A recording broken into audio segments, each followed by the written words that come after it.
jëfati ci ànd bi ak télévision Futurs Médias xibaaru digg bëccëg beeg ponk ca gën a fës rek bokk ci jëwriñ ji nga xamante ni moom la ñu dénk wàllu napp gi war a dalal nag tey ci ngoon nappkat yi nekk ca diwaanu Ndax la ñuy waxtaanee nag bokk na ci jafe-jafe rawatina ak nag xaatim bi nga xamante ne dox na ci diggante Sénégal ak Mauritanie war caa dox ñeel wàlluk napp gi niñ ko xamee ak nappkat yi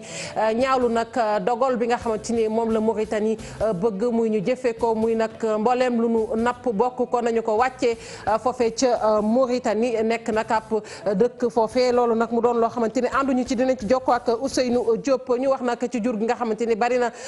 jur goo xamante ni dee nañu ndax taw bu métti bi fële ca Matam tamit loolee la ñu fa nemmiku moo waral sax ñi nga xamante ni nii ñoom ñooy sàmm sa nag di woteek wallu waaye nag njiitu réew mi sax yónnee na leen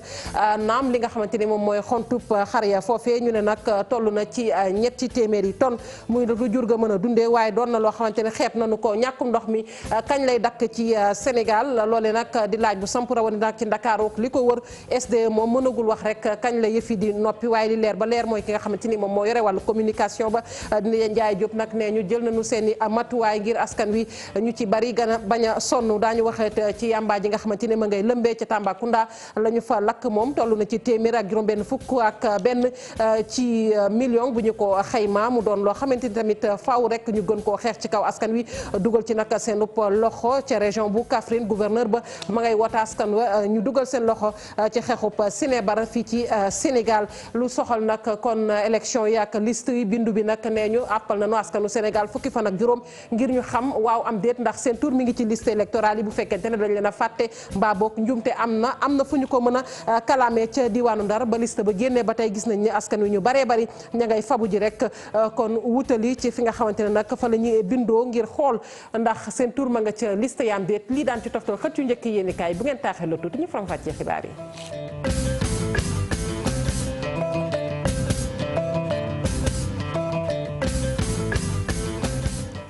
dalee nag jàmm ci xibaaru digg bëccëg bi ñu tàmbali ko rek ak niñ ko waxee sànq muy jënu ñu dénk wàllu napp gi nag war a dalal bu nag 15h jotee ca diwaanu Ndar ñi nga xamante ni nii ñoom ñooy nappkat yee foofee Ousseynou Diop mi ngi ci bu mu jokkoo bi Ousseynou Diop maa ngi lay dellu nuyu. Fatou maa ngi lay dellu nuyu bu baax. ma nga ko Ousseynou ni ma ko waxee rek jëruñ ji nga xamante ni moom la ñu dénk napp gi dana dalal nappkat yee foofee coow li nag bari na rawatina ak sax ci xaatim bi war a dox ci diggante Sénégal ak Mauritanie ñeel wàllu napp gi loolu ci mën a tënkal. ni nga ko waxee rek noonu la lu jëm ci wàllug ay xaatim yoo xamante ni am na ci diggante état bu Sénégal ak Mauritanie loolu nag ñu amal ko démb ci fanweer ak benneelu sommet bi nga xamante ni am na foofee ca Mauritanie lu ci mëntam am mooy nappkat yi nekk ci diwaan Ndar gi ñoom ñu ngi xaar ngir ñu mën leen dindi ndaxte ñu ci bare ñu ngi doon laaj accords yi nan la demee lan moo nekk ci biir accords yi ak la ñu signé ndax ñoom ànd nañ ci wala ànd na ci loole nag tey jii xam ngeen ni bu 15 heures jotee di ñetti waxtu ca kanam tuuti ministre bi di Oumar Gueye moom ñu ci xaarandi ci diwaan Ndar gi war na daje ak acteurs yi nga xamante ni ñoo nekk ci diwaan bi di yëngu jëm ci wàllu napp gi lépp daal luñ ci mënta am mooy ay accord moom signé nañ ko waaye accord yooyu ñu ci bare ci ñi nga xam ne ñooy nappkat yi ñoom li leen doon gën a naqari mooy dem teer yi fële ca Ndiago naam sax bu fekkee ni moom Oumar Gueye nee na état bu Sénégal jël nañ matukaay yëpp rawatina président de la République ngir nag lu jëm ci wàllu dem bég dikk bi foofee du am benn jafe-jafe waaye ci moyens yi nga xamante ni moom lañ koy am demee jëm ci wàllu ay frigo yu ni mel mu ni état bu Sénégal njiitu réew mi président de la République lépp moom daal na koy jël ngir matukaay yooyee du am benn jafe-jafe ci ñi nga xam ne ñooy nappkat yi tey jii nag la ñuy xam lu leer ci wàllu accords yi lan la accords yi demee lan la ñu xaatim ak nappkat yi nan lañ koy gisee bu 15 heures jotee incha allah rabbi daan ci mën a am lu leer nañu faat Ousseynou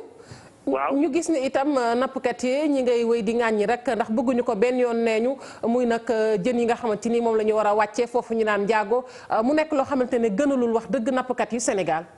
waaw loolu moom nappkat yi ñoom ñu ci bari sax nee nañu xalaatuñ ko woon ndaxte li ñu bëgg mooy ñu fexe la ñuy nappi ci Mauritanie ñu koy teer ci Gendar fii nga xamante ni mooy seen kee bi ñenn ñi ñoom la ñu njëkk a wax mooy que ni bu fekkee ni daal dem nañu bay teere Ndiago dañuy gis ni lu jëm ci koom-koomu Ndar day nërmeelu moo tax ñu ci bari ñaawul ko boo xoolee syndicat autonome des pêcheurs bu Sénégal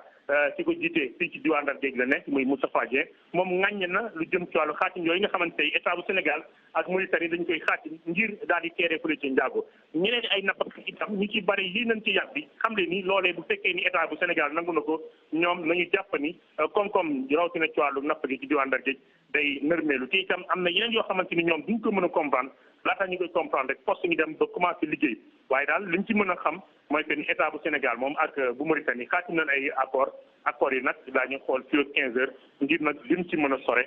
ci lu jëm ci wàllu faat bi. ma nga ko ñu koy jaajëfal bu baax a baax Ousseynou Diop ma ñu toogal ca diwaanu ndax lu toll ci 2 junni ci jur nag dee nañu ndax taw bu métti bi nga xamante ni jot naa nag daal di wàcc ci yenn ci diwaan yi fii ci Sénégal bokk na ca Matam ba loolu amee nag ñu gis ni sàmmkat ya foofu ña nga cay jafe-jafe njiitu réew mi sax dimbali na leen ci wàllu xont ñu ne 3 téeméer ci tonne yóbbu nañu ko foofu waaye nag taxul ñoom nappkat yooyu ne loolee doy na bu ñu soñoon daal ñu gën leen caa dimbali ndax ña nga cay jafe-jafe Ali Bandel ñaa situation bu doy waar la càmm gi nekkee jamono yi ci diwaanu Matam ci waxtu wile li ñu xayma ci nag xar béy fas yu dee weesu nañu sax 2 junni gannaaw jafe-jafe ci wàllum ñax bi tukkee ci nawet gi barkeelu loon daaw taw bi fi mujjee wadd kon dafa ñëw rek kon gën a taral mbir yi ba jafe-jafe yi jéggi dayoo. lu ëpp loolu dee na parce que boo xoolee ci rayon de Ourossogui 200 kilomètres carrés boo xoolee ci rayon lu fa dee comme xar comme béy comme nag kenn mënu la ko xayma kenn mënu ko xayma. lu leen rey parce que amuñu lekk àll bi amul ñax àll bi amul ñax àll bi amul ñax et encore nit ñi ci kaw jur yi la ñu dund mënuñu jaay jur yi léegi da ngay gis nag bu jaroon même 600 000 dañ ko jaay 5 000 francs boo demee léegi ci Boucher da nga fekk benn nag bu ñu jaay bi nga jëndoon 600 000 francs yaa ngi ko jaay 15 000 à 10 000 à 5 000. jur gi dafa faible parce que am ñu lekk ñàkk lekk boobu nag moo leen affaiblir fi mu ne dañoo ñàkk doole carrément jeex waaw taw bi nag indi ànd ak ngelaw lu bëree bëri ngelaw lu métti ak taw boobu moo vraiment ak ñàkk doole jur bi. taw bi ñëw looloo tax jur gi vraiment mu dee. ci yuuxu wàllu bi nga xamante ni yàgg nañ ko jibal tax na ba njiitu réew mi daal di tontu ci laaju càmmkat yi mu yabal fi aliment de bétail bi nga xamante ni que sac bu 40 kilos bi junni ak juróom-benn fukki dërëm lañ koy jaayee càmmkat yi rafetlu ko bu baax waaye jàpp ni mbir mi doyut. def nañu wante lu ñu def tuuti la c'est comme une goutte dans le mer lu ñu def nañu wante c'est très petit ak dañ ko xeeb parce que xoolal ma ne la yor nga téeméer nag bu ñu la joxee 2 sac mu suur 3 nag. bi ma déggee xibaar bi laa fi ñëw waaye li ma fi fekk du faj sama soxla man li ma yor ci jur dafa bëri ay kilo rakkal kese loolu doyuma dara nañ jël lépp man damay dellu ci marché ba ma wuti foofu rakkal. situation catastrophique bi càmm gi nekkee ci diwaanu Matam na kon ay njeexantalu ci marché bi ndaxte nag ci foraay bu mag ba ca Ourossogui pël yaa ngi jóge ci mboolem gox yu bëree bëri ñëw indi ay nag yi nga xamante ni dañoo sonn ba loof conséquence ki moo di tey jii yëkk bi doon jar juróom-benn fukki junni amul luñ ko dul jaayee lu dul fukki junni dong. ñu sant ko Ali Bandel ñoo ñu wax nag ci jafe-jafe yi nga xamante ni moom la ñu nemmee ko ci wàllu ndox mi Ndakaaru ak li ko wër daanaka diire ngi nii askanu ñu bare bari mënatuñoo jotee ci ndox mu sell SDE nag ne moom mënagul a yàbbi ci kañ la ndox mi di dikkaat ci Ndakaaru ak li ko wër li leer ba leer nag mooy daañu jël matuwaay ya ca war rawatina ak gox yi nga xamante ne nag ñoo ca gën a sonn ki nga xamante ne nag moom moo jiite communication bu SDE Ndiaye Diop àdduna ci ñu teewlu ko ci micro Maymouna Ndiaye. dafa bari yu daje. benn bi mooy li ñuy indi ci ndox ci Ndakaaru doyul nit ñi seen soxla muy Parcelles muy Fadia muy lu ci mel ni yeneen gox yu ci mel ni Golf ñooñu ak ñaari tali ak benn tali ñoom ñoo koy njëkk a yëg loolu moo tax coow yi ngay dégg yëpp quasiment mun naa ne weesuwul gox yooyu ma la tuddal donc mais kenn mënul wax tey jii ne ndox ñi koy toppatoo ñu ngi toog di seetaan. du ma la wax ne fileeg waxtu du ma la wax ne fileeg ñaari waxtu du ma la wax ne fileeg ngoon wala fileeg ëllëg lu ma la mën a wax mooy liggéey bi SONES di def ci ouvrage yi yëpp nekk à leur pleine capacité moo ngi ci am na liggéey bu ñuy def te li ci des yàggatul. liggéeykat yu district sanitaire bu Tëngéej ña nga cay jafe-jafe moo waral sax ñu amal rek ab toogaay ñaxtu di méttilu nag anam la ñuy liggéey waaye tamit nee ñu seen kër docteur boobu nag bëgg nañu daal kilifa yi am gët ca na muy doxee loolu yëpp nag yeggee nañu ko kilifa yi ñu teewlu ci Aliou Seck moom moo wax ci turu liggéeykat yooyu ci micro Seynou Thiam. li ñuy ñaawlu bii jiitu mooy la gestion démocratique du personnel li ñuy ni muy toppatoowee njabootam mooy sañu médecin ni muy toppatoo njabootam seetlu nañ ne buy affecté day affecté nu ko neex te dañ ne depuis le niveau national le SUTSAS moo ko xeexoon ñu ne saa yooyu affecté les partenaires sociaux dañ ko war a yëg mais dañuy jékki-jékki rek yóbbu kenn ci benn poste wala yóbbu keneen faneen. je pense que ne ñun centre de santé booy dem dafa am place boo xam ne gestion bi fa lay ne mais boo ñëwee fii dispensaire u Géej am na guichet ci suuf de mais am na guichet ci kaw ci secrétaire am na aussi ñeneen ñoo xam ne ay étatique lañ ñëw di fi liggéey see ay spécialité ñoo xam ne dañ leen fii loolu kenn masuga c'est du privé dans le public. gannaaw loolu nag ñu àddu rek ca kër yi nga xamante ni moom la ñu doon tabax nag ci wàllu plan Jaxaay ca unité 21 foofee nag ñu ne coow lu rëy am na fa ci kër yooyu nga xamante ne nag yegguñu seen i borom nag nee ñu daal dañoo leen bëgg a jëlee ca kër yooyu maanaam génnee leen fa ñi ko xam nee nañ nag ñi nga xamante ni ñoom ñoo namm loolu rek moom mooy collectif kon ba ëmb délégué de quartier loolee nag ñoom weddi nañu ko ba set wet ñoom délégué de quartier yooyu nee nañ tey lu ñu def rek dañu caa ànd ak kilifay gox ba délégué de quartier ñoom ñoo wax loolu Ousseynou Thiam Ahmadou Bamba Samba. dajaloo ci ab collectif nag askan wi nga xam ne nii moom moo fara ca unité 21 bu plan Jaxaay dëkkoon ci kër yi nga xam ne nii daanaka àggul nag ñoom tey jii jàpp nañ ne dañ leen faa nar a jëlee ci toogaani ñaxtu bu ñu amal nag ñoom dañ ci joxañ baaraam kuréel gi ëmbal lii di délégué de quartier yi di ñaan nag ñii di autorités yi ñu yëy yàbbi ci mbir mi. kër yi ñu leen di woon tey ji na ngeen xam ne lii du lu bees du lu juddu tey dafee yàgg ñoo dëkk ci ay bâtiment yoo xamante ne pareegul bâtiment yi comme pareegul dañuy génne ci mbedd mi yaa ngi dégg dugal ci ñeneen chaque jour ñu ne la kii moom kër gi kii moom kër gi ñun nag taxaw nañu bañu ñu ci dara ay cas social lañ monsieur le président ñu ngi lay woo nga gestu ñu jaaxle nañu sonn nañu amuñu ay dëkkuwaay kaay gestu ñu bàyyi ñu ci kër yi ñu dëkk ak suñuy njaboot te yàlla rek tax. gannaaw bañ leen joxañee baaraamu tuuma yooyu délégué de quartier nag dàq tuuma yooyu yëpp jàpp ne nag ñoom li ñuy liggéey rek kii di gouverneur ak préfet moom moo leen ko santé. Jaxaay du marchandise du marché bu ñuy jaay du lu ñuy maye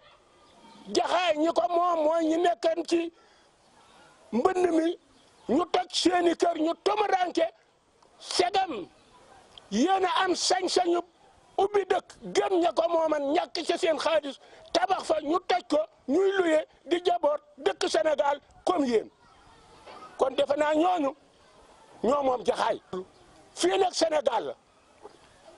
wund du fi naan ñeex lii la nu bëgg a leeral askan wi ngeen xam ni ku fi dugg te moomoo ko des lay génn kayit woo xam ne bii Saliou Ndir signé wu ko wala Mamour Diop signé wu ko amoo dara. ñooñu nga xam ni dañoo nekk ci kër yooyu nag nee nañ duñu fa bouger benn yoon nag jàpp ne nag ay néew doole lañ yoo xam ne yi daanaka amuñu fu ñu dem. ñu yegg ba diwaanu Tambacounda ak nes ko waxee woon ci ndoxteel li nag muy yàmba ju ñu fa jàpp ba lakk ko toll na ci 2 tonnes ba ñu ko xaymaa ci koppare tamit toll na ci téeméeri million ak juróom-benn fukk ak benn foofee ca diwaanu Tamba procureur ba àdduna waaye ki nga xamante ne tamit moom moo jiite subdivision régionale bu douane yëkkati nañu ci ay kaddu nee na nag ñu ngay def seen kémt lay kàttan waaye def katu ñaawteef yooyu ñu ngay wëy nag di def la ñu bëgg waaye nañu jàpp ni li nga xamante ni moom la ñu namm duñ leen ko may ndax saa su ne na ngay taxaw nag ngir defante ko ñoom mu saf sàpp ñu teewlu Demba Traoré procureur bu diwaanu Tamba ci micro Moussa Oumar Gueye. jàngat bu njëkk bi mooy ni que feebar bi mi ngi fi maanaam njënd ak jaay bi drogue bi mi ngi fi parce que boo gisee ñuy jaay c'est parce que dafa am ñuy jënd ñuy jaay bés bu ñu gisul kuy jënd dootuñu jaay donc jàngat bu ñaareel bi mooy ni que ñi nga xamante ñoom la ñu tuddee force de défense et de sécurité maanaam gendarmerie police tout à l'heure français bi fàtte naa cité police mais le commissariat de Tambacounda également a fait partie bokk na si ñi nga xamante si li waroon na bokk si lim gi parce que fàtte moo leen bon ñoom dañ maa gën a jege moo tax ma fàttali xam nga tout le temps da ngay fàtte ki la gën a jege donc loolu moo tax ma fàttali mais ñoom it si lim gi lañ bokk donc jàngat bu ñaareel bi maanaam ñoom en fait lëkkaloo bu ñu lëkkaloo pour xeex li nga xamante ne moom mooy njënd ak njaay sinébar bi donc liñ fi jot a lakk mooy buñ ko xaymaa si wolof maanaam jege na 2 tonnes mais li ñu jàppagum daal si li ñu calculé mat na na daal tonne ak juróom-ñeenti téeméer fanweer ak juróom-benn kilo moom lañ jotoon làkk fi tey voilà donc loolu la amoon lu may wax bon léegi nag ñaata la ci xaalis xëy na colonel bi xam ne parce que man bon du ma jaay du ma jënd donc mënuma wax. lu soxal yàmbaa ji ba tey lu toll ci téeméeri kilo ak ñeent fukk moom jot nañu koo jàpp ca diwaanu Kaffrine loolee ci at mi képp gouverneur ba moom it yëkkati na ci ay kàddu di sàkku nag ci askan wa daal ñu gën leen a dimbali ci xeex bi ndax ña ngay jàpp naam waaye na leen leer ni nag li nga xamante ni moom la ñuy jàpp moo gën a néew fuuf li nga xamante ni moom mooy rëcc ci seen i bët loolee nag la ñu bëgg rek mu daal di fay dakk ñu teewlu Jean Baptiste Coly moom mooy gouverneur bu Kaffrine ci micro Ibrahima Diame. maanaam li ñu làkk ci drogue mbat na juróom-ñaari millions li ñu làkk ci garab bu bon ak yeneen yi produit war na mat 4 millions moom la ñu doon làkk tey ci suba si liggéey boobu nag ñu ko def maanaam benn équipe mixte la. Kaffrine dafa nekk ci zone frontalière nekk aussi ci li ñuy wax le corridor Dakar Bamako ñaari point yooyu daal problème la pour circulation drogue. waaye li ñuy wax Kaffrine waaye rek mooy ñu jàppaleel force de défense et de sécurité drogue ñëpp xam nañ ñu baaxul. mais drogue bi bëri na Kaffrine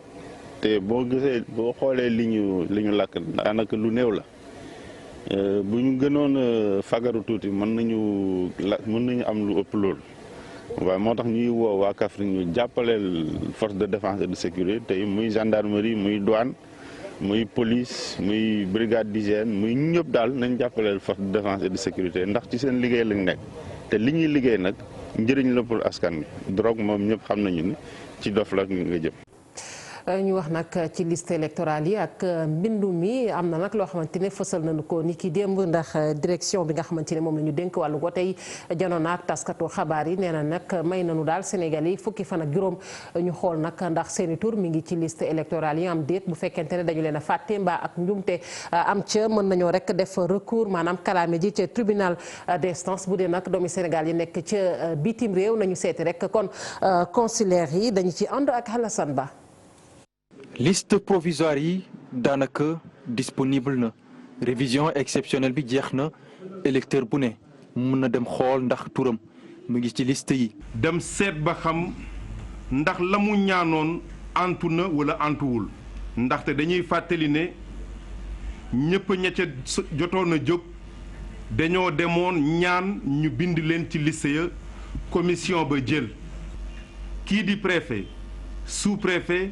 président conseil départemental maire wala ambassadeur wala consul yoon dafa ni na may citoyen yi ñu mën a fexe jotal liste ya seet ba xam ndax seeni tur ñoo ngi fa. bu fekkente ne nag dañu rejeté demande am wala bokk ñu tëb ko wala erreur am wala bokk ñu raje ko ki nga xamante ni mooy concerné bi mën na dem saisir justice. période contentieux bi jëm ci publication liste provisoire yi daanaka ubbi nañ ko. bu fekkente ni am na ku ñu ci dindi yoon dafa ni administration na wax lan moo tax mu dindi ko ak motif bi ñu wax ko yoon ne dalee ko suba ñetti fan ci weeru juillet may na képp koo xam ne nekkoon nga ci liste yi fukki fan ak juróom nga mën a dellu fa nga bindoo woon seet ba xam ndax sa tur a ngi fa. bu fekkente ne am nga ci loo xam ne doyu la yoon nee na mën ngaa dem bu fekkente ni ci biir réew mi la nga dem gis président tribunal d'instance moom la ñuy wooyee moom dañ doon wooyee président tribunal départemental bu fekkente ni mënoo fa demal sa bopp yoon nee na mën ngaa jaar ci ndawu SEDA bu fekkente ne ca bitim réew la amuñu fa tribunal kii di chef de représentation diplomatique et consulaire moom moo fay doon président tribunal ba. liste définitive yi nag kii di jëwriñ ji yor wàllu biir réew mi moo koy publier amut date bi nga xamante ni code électoral fixé na ko wante précision bu ndaw jëm ci article am R44 alinéa 3 nee na nag carte électorale bi war nañ ko publier au plus tard fanweeri fan balaa ñuy amal élection. Alassane Ba lu jëm ca yëgle googee ca diwaanu Ndar moom gis nañu ne bañ ko waxee nag askan wa am na sax ñoo xamante ne jot nañu fabu ji nag dem ca préfecture ba ngir la xool ndax seeni tur ma nga ca liste yam déet waaye nag nee ñu lim ba néew na ndax boo koy xool lu toll ci fukki nit képp lañu ñu ne nag sénégalais yi daal balaa ñu jug dëgg faaw rek ñu nekk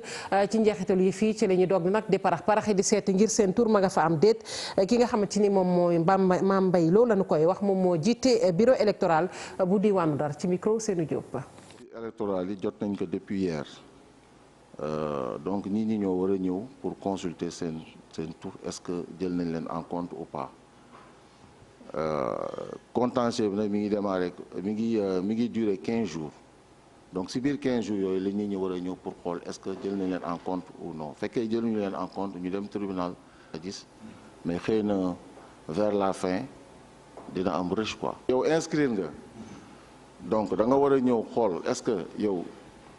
jël nañ la en compte liste yi wala jëluñu la en compte bu fekkee jëluñu la en compte nga dem tribunal def recours ni man dama inscrire woon gisuma sama tur ñu xool qu'est-ce qu'il y a lieu de faire pour su liste définitive yi ñëwee sa tur mën ci bokk sa carte mën a génn. mais boo deful loolu yëpp bàyyi ba au dernier moment fekk dépassé nañ étape yi yëpp carte yi ñëw. liste définitive yi ñëw carte yi ñëw jusoo sa bos bon nga bëgg taxaw bëgg kaas fekk c'est trop tard. dañu des ba tey ci wàllug wote yi bi yoon nag bu du liste yi ñu ne Karim Wade moom turam nekkul ci li nga xamante ne rek moom mooy liste électorale yi leeral googe nag mu nga tukkee ci direction générale des élections bu ñu sukkandikoo nag ci directeur bi nga xamante ni moom la ñu dénk wàllu formation ak communication nee na nag candidature bu Karim Wade maanaam candidature bu parti démocratique bu Sénégal daal dañu leen ko lankal waaye nag ba tey ma nga naan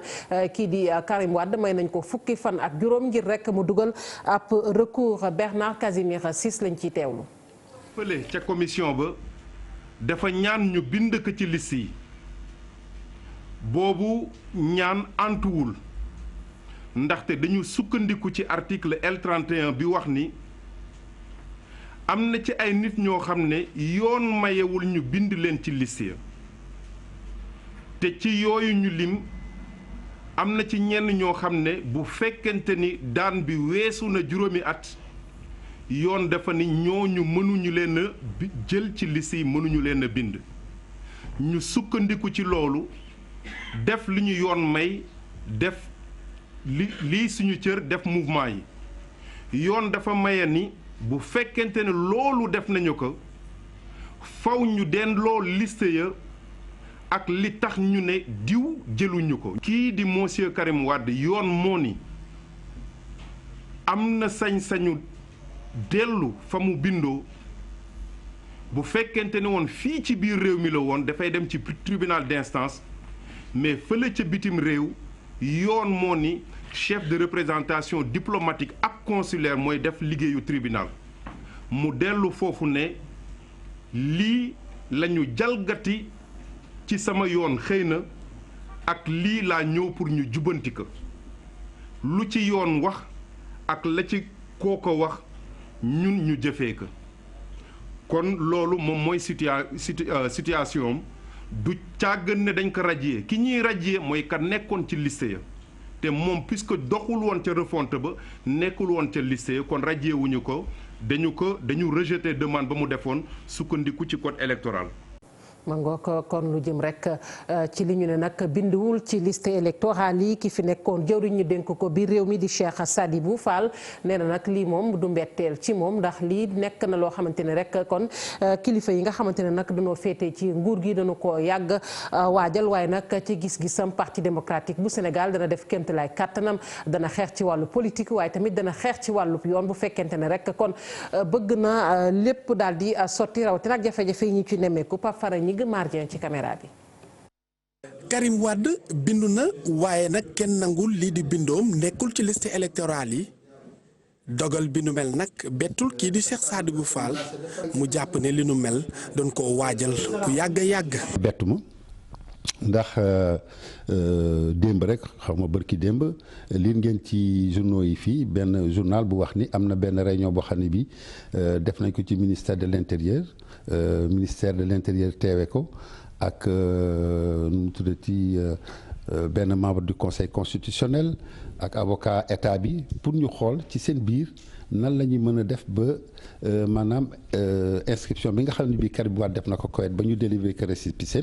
ñu annulé ko donc xamoon nañ daañu def lu nekk d'ailleurs ministre de la justice wax na ko ni candidature bi duñ ko du baax. article L31 bu code électoral moo dàq bindu Karim Wade ki fi nekkoon ministre de l'intérieur jàpp ne assemblée nationale ni mu ci dugalee loxoom sax dafa ñaaw. waaw loolu bi révision yi ñuy def ci fan yi passé rek assemblée nationale te nga xam ne ñoom dañuy def lépp ay vote la sans débat loolu la ñu doon jéem loolu la ñu doon préparation bi mooy loo xam ne bi yàgg nañ ko ñoom togg ci ñoom tey nag ñu yaakaar ni jot na parce que Karim annoncé na ne mi ngi ci yoon bi mi ngi ñëw ñu def lépp loo xam ni ñoom seen kéemtalaay kàttan la pour mu bañ a non seulement mu bañ a ñëw mu bañ a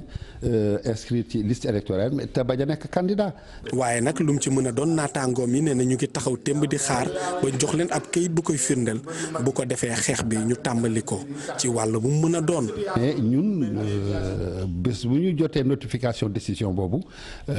li nga xam ne bii moo si suñu warugar mu di combat bi nga xam ne war nañ ko mën a au plan judiciaire recours yi nga xam ne war nañ ko mën a def ak combat bi nga xam ne war nañ def sur le terrain muy combat politique bi ñun tam moyens yi nga xam ne bii daañ ko utiliser au plan juridique et au plan politique pour fexe ba nga xam ne bii loolu pexe yooyu ñu lal ko pour Karim dellu si ci dëkk bi nekk candidat. gannaaw bu ko CREI tëjee juróom-benni at boole ci ñu bañ a nangu lii di bindoom ci liste électorale yi candidature Karim Wade dina nekk lu jafe ci élection 2019 yi.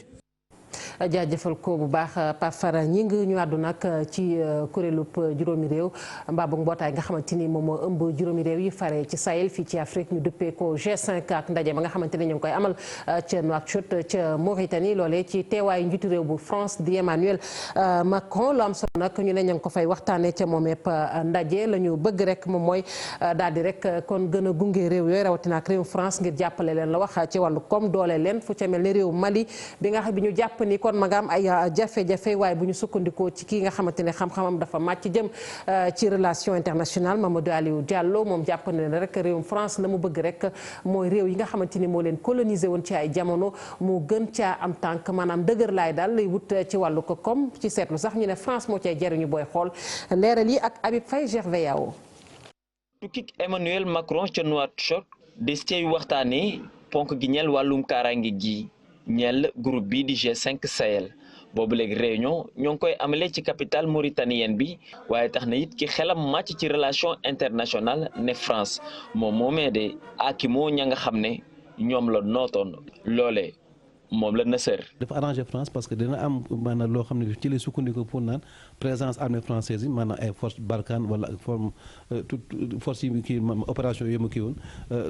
yu ma sumboon foofu pour mu mën a continuer di ko amal te ñëpp xam nañu fu mu nekk nii pour sàmm rek li nga xam ne li mooy moomelam ci biir réew yooyu. groupe bi di G5 Sahel ñëkk a sekk moo di Burkina Faso Tchad Niger ak Mali Mauritanie ñoom ñoo ñëwee ñëpp ba léegi moomaguñu seen bopp. la ko waral bokk na ci taxawaay ba nga xam ne amal nañ ko ci li ñeel wàllum géopolitique. ay réew la yoo xam ne yi vraiment amuñu doole ci wàllu koom amuñu doole également ci wàllum armée donc amuñu doole moo tax problème am ci seen biir mais également li leen tax a néew doole mooy maanaam seen réew ni mu tuddee seen réew dafa nekk ay réew boo xam ne bii ñi ci nekk dañoo bëri te wuute dañu gis ay xam ne ay xeet yoo xam ne. Mali moom bokk ci groupe bi di G5 Sahel. jamono ji ay cong yu metti am na ci dëkk bi ba tax tamit jàmm gi dellu seegu fa ba léegi nii. pouvoir malien bi maanaam nguuru Mali dafa amul doole boo xam ne bii léegi dafa mën a déggu def ñoo ñëpp déggoo képp koo xam ne que da ngay falu da nga say ñooñ ngay faral su ko defee ñeneen ñi également gis seen bopp loolu moo indi par exemple rébellion Touareg bi avec le mouvement de l'Azawad loolu moo indi fu mu nekk nii am na ñoo xam ne ñu léegi dañu jël seeni ngànnaay jëmale ko ci benn xeet boo xam ne bi ay pël lañu di leen boom di leen rey te pouvoir malien mënu ci dara. opération Barkhane ba nga xam ne ka jiite moo di réewum France ngir xeex ña nga xam ne ñoo di jihadiste yi ci njàppandalu G5 Sahel ci gis-gisu Mamadou Aliou Diallo ne mën nañ aar kaaraange su région bi. xibaaru tàggat yaram yi ci tënk rek ak coupe du monde ba ca Russie ñaari kon 8e de finale yu mujj yi tey jii rek la ñu ko fas yéene amal bu 14h jotee Suède Suisse lay doon 18h ci ngoon nag Angleterre dana daal di rek kon jano ak Colombie ngeen mën koo seetaan nag ci mboolem réseau yu GFM commentaire yi maanaam ñi nga xamante ni ñoom ñoo fas yéene comme faram fàcce yooyee jongante bokk na ci Malal Junior Diagne Lay Diaw ak Assane Sène ñaar ñi nga xamante ne nag ñoom ñooy jël raw gàddu yi maanaam ñooy mën kon ci ñaari jongante yooyu ñoo fas yéene janoo ci quart de finale bi loolee jàpp nañ ko aser ji bu 14h jotee lay doon yeneen kon ñetti jongante waaye bi yoon ci quart de finale bi lay doon ajjuma ji bu 14h France ak Uruguay ñoom ñoo fas yéene daje 18h di samedi juróom-ñaari fan ci weeru sulet Russie ak Croatie ñoo fas yéene jàkkaarloo bu 18h jotee lay doon ñu des ci tàggat yaram ba tey bi yoon nag wax ci wàllu athlétisme fële ca diwaanu Tambacounda ñu ne nag athlétisme xëy na dana daal di yëkkatiku ca kaw ndax fukki at ak juróom-ñaar a ngi nii boobeeb tàggat yaram daanaka dafa deltu woon gannaaw waaye tey jël nañu ci ay matuwaay yu bees ak championnat régional ba nga xamante ne dekkalaat nañu ko mu mel ni nag taxaw nañu daal ngir xam talent yu yees yi ci kaw ñu gën leen a gunge Moussa Oumar Gueye. fukki atu yàlla ak juróom-ñaar yoo xam ni Tambacounda amul woon lu ñuy wax championnat régional athlétisme ren jii nag ñu daal di koy tàmbali waat. ñu boole ci nag ligue bu Kédougou Tambacounda mi ngi am juróom-ñetti club benn bu Dialakoto benn bu Bakel benn bu Kotiari ak yi ci des ñi ngi commune de Tambacounda. envoyé nañ ma ay correspondance pour ne ñoom dañaa bëgg seen club affilié Koupentoum def na ko Koussanar def na ko Kidira def na ko ak Goudiri donc ñooñu buñ ñëwee day gën a am ay athlètes yu xarañ parce que am nañ ñu identifié déjà ci dëkk licence yi fu mu ne nii bu ñuy ci suñu assemblée générale bu mujj bi 132 licenciés lañ amoon. ki nga xam ni moom la ñu defoon parrain bi di Papa Bandé Dieye opérateur économique nekk responsable politique ci APR Yaakaar daanaka jël na ay matukaay ngir nag jàppale ligue athlétisme bi nekk ci Tamba. naa ne lii du guléet su sama liggéey ak jeunesse su Tamba ça fait des années maa ngi parrainé di def nii donc tey jii neewoon naa leen fii. bi ma njëkk a organisé ça fait 4 ans dootu leen rafle ñii tamit dootuñu rafle ñeneen dana ñëw jéem a def parce que buntu bi laa ibbi rek comme ni ma ibbee woon buntu ba. ci jeexital li nag seetlu nañu ki nga xam ni moom mooy athlète bi ñu naan Mariama Diaby am luy toll ci fukki at ak juróom-ñett nekk na ki nga xam ni daanaka lépp li nga xam ni ñu ngi ko fa doon amal ci wàllub jongante ci wàllub 100 mètres 200 mètres ak 400 mètres yëpp moom moo jël raaya bi nga xam ni moom la ñuy duppee médaille d'or. ñu koy jaajëfal bu baax Moussa Oumar Gueye ñu jégalu rek ci xët yu njëkk yu yéene kaay ñu amoon yéene yegg leen ko tey jii mbokk yi ñi farewoon ci machine bi ñu jàpp ci xibaar yi bi mu sotti cant ak ngërëm ñeel na leen rédaction bi dig na leen daje ci yeneen jotaay xibaar ñu leen di ñaanal kenn dalu jàmm.